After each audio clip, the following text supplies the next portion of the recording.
Assalamualaikum warahmatullahi wabarakatuh. Saya diharapkan semuanya dalam keadaan sehat walafiat. Pada pertemuan kali ini yang ingin Pak Udi bahas mengenai sablon itu, yaitu apa sih sablon itu? Ada yang tahu nggak kira-kira? Mungkin di benakmu sablon itu seperti sablon kaos ya. Ya, itu betul. Nah, sablon sendiri merupakan termasuk ke dalam seni grafis, yaitu seni cetak yang acuannya menggunakan screen. Ya, itu sablon. Tapi tidak hanya menggunakan screen, silakan disimak ya. Nah, sablon itu dibagi menjadi dua. Yang pertama ada sablon manual, yang kedua ada sablon digital. Ya, manual, digital. Manual jelas, kalau manual itu menggunakan tenaga manual, tenaga kita ya. Ada sablon kaos misalkan, seperti orang-orang tukang sablon di luar sana ya, itu nanti sama caranya seperti itu, yang memakai screen ya. Nanti Pak dijelaskan secara detail ya. Nah, ada sablon kaos itu yang kita pelajari juga, ada sablon yang manual, ada sablon stiker ya. Tadi di area plastik itu kita pelajari juga ya. Nah, sebelum kita belajar itu, nanti Pak Udi jelaskan yang paling dasar dulu, yang nggak usah menggunakan yang namanya screen ya. Itu ada namanya sablon stensil atau cetak stensil ya. Itu yang paling sederhana. Misalkan kita pengen nyetak sesuatu di kaos atau di tembok, di media lain, tapi kita nggak punya screen, nah itu pakai metode ini, namanya sablon stensil. Stensil itu dilihat dari katanya, font atau teksnya itu menggunakan font stensil ya. Di Microsoft Office kamu ketik fontnya itu stensil, tulisannya stensil ya. Itu menggunakan itu. Contoh sablonnya bisa kamu lihat, silakan di gambar, dilihat, diamati pada Indomaret ya. Kalau kamu ke Indomaret itu, kalau kamu lihat di area parkir temboknya ada tulisannya apa? Bebas parkir ya. Nah, tulisan bebas parkir itu menggunakan teknik stensil. Apa itu? Itu menggunakan acuan. Acuan itu alat cetak, menggunakan alat cetaknya berupa bisa kertas atau plat yang dilubangi. Nah, itu adalah stensil. Acuannya kita lubangi manual pakai cutter ya. Nah, menggunakan font namanya font stensil. Apa sih font stensil itu? Dilihat ya. Jadi font stensil itu font atau teks atau tulisan itu yang tulisannya itu putus ya. Itu digunakan untuk media cetak seperti itu. Teknik stensil namanya. Jadi dengan kamu print, kamu silat nanti Pak dijelaskan secara lengkap. Itu yang paling dasar ya. Itu bisa kamu praktekkan di rumah nanti. Tadi kita akan belajar itu ya. Nah, sebelum ke stensil, hari ini Pak Widi mengenalkan bahan alatnya dulu ya. Jadi kamu harus tahu dulu. Jadi besok kalau sudah masuk nggak bingung, apa sih nama bahannya, apa sih alatnya ya, bagaimana sih tahap-tahapnya. Nah, itu kita pelajari hari ini melalui daring, jadi disimak video ini sampai tuntas ya. Nanti jangan lupa di like, kamu subscribe bagi yang belum, dan kamu komentar ya. Komentar, jadi biasakan komentar di video. Kamu tanya Pak Widi apa, nanti Pak Widi balas ya. Itu kita lanjut ke bahan-bahan alat. Dilihat ya, bahan sablon. Kita patut bangga juga di sekolah kita itu memiliki alat sablon yang sangat lengkap. Sekolah lain belum ada yang selengkap kita ya. Jadi kita manfaatkan ya. Di sini nanti itu kita belajar ya, otomatis belajar, berarti kita harus serius. Setelah belajar kita praktekkan. Yang namanya praktek itu pasti ada namanya trial and error, mencoba dan gagal. Anak yang kurang serius biasanya kalau nyimak dari awal nggak serius pasti gagal, dan gagal ingin mengulang lagi dia sudah males. Pak Udi nggak suka siswa kayak itu ya, mending nggak usah ikut pelajaran ya. Jadi kalau mencoba gagal, diulangi lagi, coba terus. Pak Widi suka yang seperti itu, gagal mencoba lagi sampai akhirnya bisa. Itu yang Pak Widi anggap serius ya. Nah, kita langsung aja ke bahan-bahannya. Yang pertama disimak yang manual ya. Nah, manual yang pertama itu alatnya, acuannya yang paling penting adalah namanya screen. Silahkan dilihat screen. Kita nyablon manual di kaos, di handuk, di stiker, di kaca, di kardus, itu screennya itu beda. Apa yang buat beda? Yaitu ukurannya ya. Kalau kamu beli screen, orang yang jual pasti tanya gini, ukurannya berapa atau T berapa. T itu acuannya ya, ukuran. T itu tik, ukurannya berapa. Misalkan T 90, berarti tiap sentinya diisi 90 helai benang ya. Jadi semakin besar angkanya itu semakin rapat dia. T77, T90 ya, lebih tinggi lagi berarti semakin rapat lubangnya. Kalau angkanya segini kecil atau T55, T ke bawah lagi untuk sablon glitter yang kelap-kelip itu, berarti lubangnya semakin besar. Acuannya tiap senti itu diisi angka yang tertera pada tulisan screen itu ya. Itu screen ya. Yang pertama screen. Jadi ukuran itu macam-macam tergantung di mana kita menyablonnya itu. Yang kedua setelah screen ada yang namanya rakel. Dilihat ya, rakel itu alat untuk menggesut screen ya, menggesut, itu namanya rakel. Kalau beli itu belinya dihitung per setiap senti. Per senti itu ada yang 1.500, 2.000 sampai 3.000 ya, mahal per senti. Kalau 10 senti tinggal dikalikan aja. Bagian bawahnya terbuat dari karet ya. Jadi untuk menyapu pasta yang ada di screen itu namanya rakel. Nah, habis itu ada yang namanya rangkaiannya itu ada pasta. Ini ya pastanya. Pasta dalam sablon itu banyak macamnya. Ada seperti rubber ya, kayak karet permukaannya. Itu. Yang bagus itu kalau di press itu dia ngembang. Kamu pasti tahu kan, sablonannya itu kok bisa kayak timbul. Nah, itu yang mahal. Ada yang rubber biasa ya. Itu, ada yang murah. Murah itu tidak mengkilap ya, seperti rubber tidak. Tadi cuma meresap di kain aja. Itu. Nah, itu pasta. Itu besok aja kalau kita sudah mulai. Sekarang pengenalan aja dulu. Nah, setelah pasta ada yang namanya meja afdruk ya. Itu meja afdruk itu berisi lampu dalamnya ya, tadi untuk menyinari. Jadi setelah screen kita oleskan obat, kita keringkan pakai dryer, dan waktu pengolesan obat itu harus di tempat gelap, tidak boleh terkena sinar langsung ya. Kenapa? Karena obatnya itu bekas sinar ya. Kalau kena sinar dia akan mengeras, jadi tidak bisa diproses lagi. Jadi harus di tempat gelap. Gelap bukan berarti nggak ada sinar ya. Ada sinar tapi redup, nggak kena sinar langsung dari lampu atau matahari. Di dalam kelas itu bisa ya. Setelah sinari, setelah diobati, dikeringkan, kemudian baru ditaruh di meja afdruk tadi ya, dan diberi desain ya. Kitab ini namanya adalah kertas kalkir ya, tapi kita nggak usah beli karena mahal. Per lembar mungkin 2,5. Pakai kertas biasa aja, kertas printan HVS, kita oleskan minyak ya. Yang dibutuhkan kertas ini adalah transparannya, jadi kita pakai kertas biasa aja ya. Ya, kita lanjutkan. Nah, setelah meja afdruk ya, ada alat berikutnya, yaitu ada meja catok atau meja untuk menyablon ya. Nah, silakan dilihat di gambar itu. Ada banyak macam media untuk nyablonnya ya, atau mejanya ya. Pak Widi punya alat mejanya, itu presisi ya. Tuh.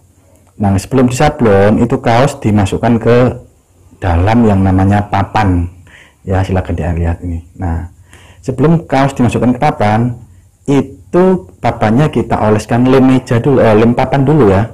Dioleskan dikit, kemudian baru kaosnya dimasukkan ya, ditempelkan yang rapi, jangan sampai mengkerut. supaya kaosnya itu nempel, jadi harus diberi lem. Jangan langsung dimasukkan gini kamu sablon, nanti waktu diangkat sekringnya akan meleset nanti. Itu ya, jadi untuk sablon kaos, sablon plastik, sablon seperti stiker itu sama di situ ya, media di meja tersebut. Itu untuk manualnya.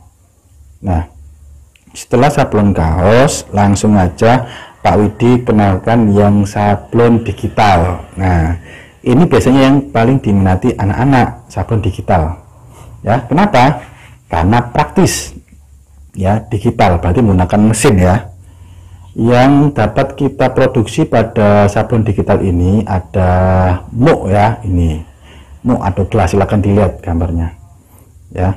Ada piring ya, kita punya, kemudian bisa media lain seperti puzzle atau bongkar pasang, itu ada juga keramik, jam dinding, itu bisa kita cetak pada sablon digital ya.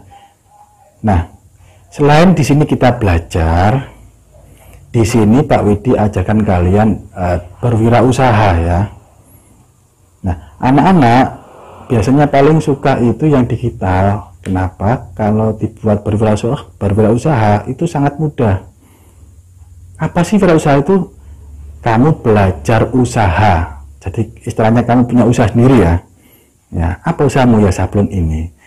Nanti kalau sudah belajar kemudian bisa, kamu kan punya contoh karyamu sendiri ya.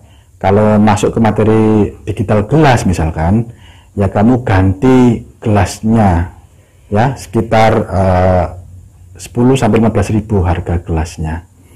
Tuh, setelah sablon ya kamu bawa pulang gelasnya itu.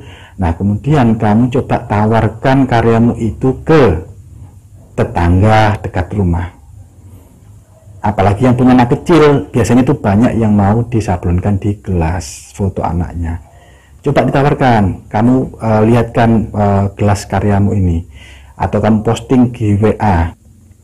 Dan pastinya nanti jangan bilang, Pak, kalau ada pesanan, nanti Pak dibantu beserta kakak kelasmu akan bantu kamu. Ya, itu. Dulu sampai ada yang dapat pesanan banyak sampai kita lembur ya. Nah, itu anak-anak senang biasanya kalau kerja lembur itu. Ya, dapat pesanan banyak, lembur itu senang anak-anak biasanya. Dikerjakan bareng-bareng ya sampai sore. Itu sangat mengasihkan. Ya, jadi kita punya pengalaman baru. Jadi kita seperti benar-benar punya usaha, ada orang pesan banyak, kita kerjakan. Seperti itu. Ya. Silakan dilihat foto-fotonya. Ini kakak kelasmu ya. Lagi mengerjakan pesanan misalkan ya. Nah, itu.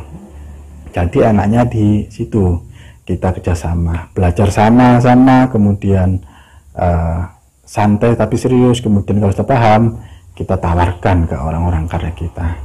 Seperti itu. Jangan salah ya. Dulu ada yang menawarkan itu, kemudian teman ayahnya pesan banyak. Nah, seperti itu. Jadi untungnya besar juga. Ada yang beli sabun kaos itu teman pas hari pramuka, kemudian teman ayahnya itu pesen 2 lusin kaos. Nah, itu ada yang dari perusahaan orang tuanya itu pesen muk ya buat souvenir. Nah, seperti itu. Jadi untungnya banyak. Jadi kamu jangan ragu menawarkan, belajar ditawarkan ya. Itu. Jadi sablon stensil atau cetak stensil, stensil itu bagian malnya atau cetakannya itu dilubangi ya. Itu. Nah, bahan-bahannya yang disiapkan cukup mudah, silakan diperhatikan. Kamu membutuhkan yang namanya kertas HVS ini ya, kertas print-printan ya, ukurannya bebas A4 atau F4. Nah, itu kamu print ya. Printnya itu menggunakan font atau teks jenisnya stensil, silakan dilihat ya. Jadi stensil itu dari jenis fontnya ya. Nanti kamu buka Microsoft Office, kamu pilih jenis fontnya, kamu ketik stensil tulisannya, itu keluar. Itu yang kita butuhkan. Kenapa pakai font stensil? Karena font stensil itu font untuk cetak ya. Jadi itu ada putus-putus gini per hurufnya. ya. Itu. Nah, kertas yang pertama kamu ketik namamu ya. Usahakan besar dalam mengetiknya, ya. Itu nanti Pak diberikan contoh ya punyanya kakak kelasmu yang dicoba di sablon nanti, ya. Kamu cari font stensil, kamu ketik. Kalau nggak punya printer bisa ke warnet ya, suruh ngetikkan orangnya. Pak, tolong diketikkan ya nama saya pakai font stensil yang besar, kertasnya miring seperti ini ya, itu yang besar. Nah, kemudian yang dibutuhkan adalah ini solasi bening yang besar ya, besar, jangan yang kecil. Itu. Kemudian perlengkapan lain ada cutter yang tajam ya, kemudian pakai spons ya buat nanti menekan pastanya. Pakai pasta sablon, kalau nggak punya bisa pakai cat ya, cat air. Yang kelas 7 kemarin sudah praktek melukis, bisa dipakai catnya kalau masih ada ya. Cat air jenisnya poster atau plakat yang kental pastanya ya. Bisa catnya itu cat Aga atau cat Astro atau merek-merek lainnya ya, itu bisa dipakai. Atau pakai pilok semprot, itu juga bisa ya, itu perlengkapannya. Mau sablon di mana? Di kaos misalkan ya, kamu pakai media kaos, atau mau kamu sablon di tembok misalkan bisa, atau di papan dada ya bisa, atau kain lain bisa ya, sepatu kain bisa. Jadi bisa dimanapun yang mau kita coba sablon ini ya. Nah, caranya kalau kamu sudah siap seperti ini, cara pertama nanti ininya itu kamu solasi pakai solasi yang bening ini yang besar ya. Kamu taruh aja di lantai ya. Kemudian kamu solasi yang lebar ya. Solasinya kamu tumpuk sampai tertutup semua. Ya. Kamu solasi bagian atas semua. Kemudian kalau sudah kamu ambil yang belakang juga kamu solasi. Ya, ditumpuk solasinya. Nah, jadi harus disolasi depan belakang itu. Nah, setelah disolasi baru kita potong pakai cutter yang tajam, jangan cutter yang sudah tayeng ya, jadi pakai yang baru yang tajam itu. Kalau ngater atau motong ini itu di atas lantai keramik ya, atau di atas meja kaca, jangan di atas meja kayu, nanti sobek semua ya. Di atas ubin atau keramik yang halus, atau di atas kaca ya, kamu sileti, dilubangi. Nanti ini kalau sudah betul selesai hasilnya seperti ini, jadi hasilnya itu berlubang seperti ini ya. Nah, ini sablon ini lubang ya. Usahakan kamu motongnya yang rapi, itu hasilnya bagus atau tidak tergantung potonganmu nanti ya. Usahakan rapi, jadi pakai cutter yang tajam yang baru itu. Dan hati-hati kena tangan, jadi harus pelan-pelan, hati-hati ya. Hasil seperti ini lubang semua ya, itu namanya cetak atau sablon stensil ya, ini stensilnya ya. Nah, setelah itu kalau mau kamu tempelkan di tembok misalkan nih ya, nanti tinggal kamu pakai pilok aja disemprot. Dan kalau semprot jangan dari deket ya, tapi dari jauh, karena biar semburannya itu tipis-tipis dulu. Kalau ini kurang lebar, bisa kamu tambahkan kertas atau solasi sampingnya, biar nggak kena objek atau bagian yang mau disablon. Kalau di kaos bisa pakai cat, pakai kuas, pakai spons. Jadi kita lihat video berikut ini ya, kalau kamu mau nyablon pakai media kaos atau sejenisnya. Silakan dilihat video berikut ini. Baiklah anak-anak, diperhatikan. Ini Pak Udi mencontohkan sablon stensil ya. Jadi tadi kertas yang sudah kamu print pakai font stensil, kemudian disolasi ya, solasi depan belakang. Jadi ini sudah solasian ya, solasi depan ditumpuk-tumpuk, depan sama belakang. Kemudian kita silet sehingga terbentuklah lubang seperti ini ya. Nah, baru siap untuk kita sablon. Medianya bisa berupa kaos, bisa berupa papan ataupun tembok, bisa pakai pilok ya, bisa pakai pasta kalau untuk sabun kaos, cat dan lain-lain. Ini kalau diberikan contoh medianya kaos, berarti harus pakai pasta. Nanti kalau di rumah kamu coba bisa pakai cat air ya, kemarin kan praktek yang kelas 7 bisa pakai cat air ya, jenisnya cat poster atau plakat. Itu disimak. Setelah kayak gini kita tempelkan di kaos, jangan lupa disolasi ya, atau dipines. Biar apa? Biar nggak bergeser. Nah, kaosmu ini di dalamnya dimasukkan dulu selembar kertas, biar nggak tembus di bagian belakang kaos ya. Jadi dimasukkan kertas, kemudian kita solasi, sudah kencang seperti ini. Nah, siapkan spons ya, spons cuci piring atau spons lainnya. Nah, kemudian kita lipat, kemudian kita ambil pasta atau cat, ditaruhkan gini. Nah, ini kan masih tebal. Kalau masih tebal itu kita gosok-gosok dulu di kertas sampai tipis ya. Kalau sudah tipis baru kita tekan-tekan pada cetak stencil tadi. Silakan diperhatikan. Nah, waktu ditekan di kaos itu usahakan tidak bergeser, tidak boleh digosok ya, tapi posisinya harus ditekan. Kenapa nggak boleh digosok? Nanti akan sobek. Nah, ditekan-tekan, transparan dulu ya. Kenapa harus transparan? Nanti biar hasilnya itu halus. Jadi bisa pakai bantuan tangan, nanti biar kertasmu nggak sobek atau nggak bergeser. Itu intinya ya, kertas tidak boleh bergeser. Jadi harus kamu bakahan gini. Atau kamu kalau punya pines, bisa dipines. Kalau pakai pines apakah nggak lubang? Nggak kelihatan nanti ya, jadi aman. Nah, ini tahap awal ya, masih transparan. Jadi kita buat dulu transparan. Nanti kalau sudah rata, baru kita tebalkan sampai warnanya itu blok. Blok itu menutup permukaan. Jadi nanti warna hitamnya itu nggak kelihatan lagi.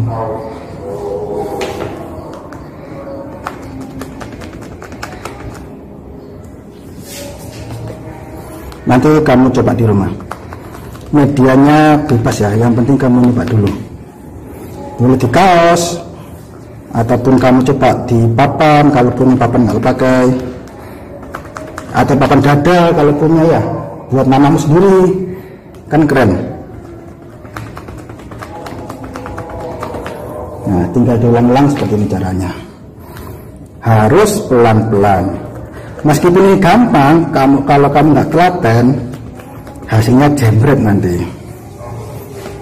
Jadi intinya itu harus telaten dan sabar.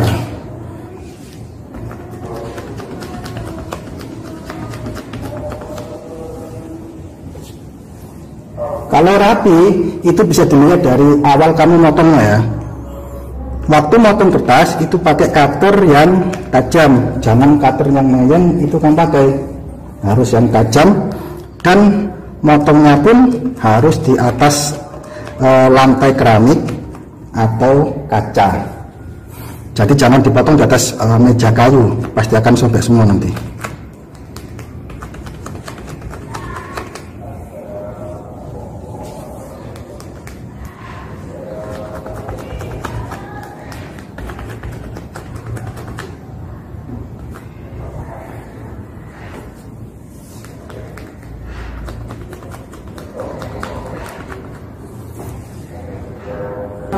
Baiklah anak, tadi setelah kita tekan-tekan gini ya sampai ngeblok. Nah, hasilnya kita lihat. Nah, waktu kita ngambil gini atau melepas solasi harus pelan-pelan ya. Nah, biar apa nggak sobek dan bisa kita pakai lagi desainnya. Jadi jangan langsung gubuk diambil ya, pelan-pelan.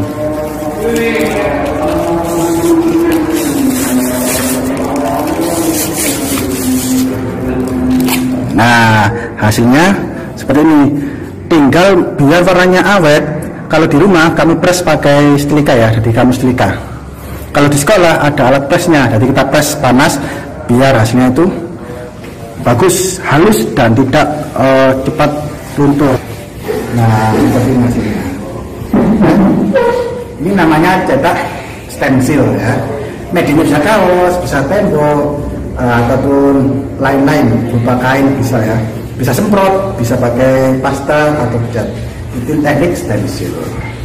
Nanti kamu coba di rumah ya, dicoba wajib ya. Ini pertama, materi pertama harus coba. Caranya seperti itu. Jika kurang paham bisa tanya di grup ya. Seperti itu.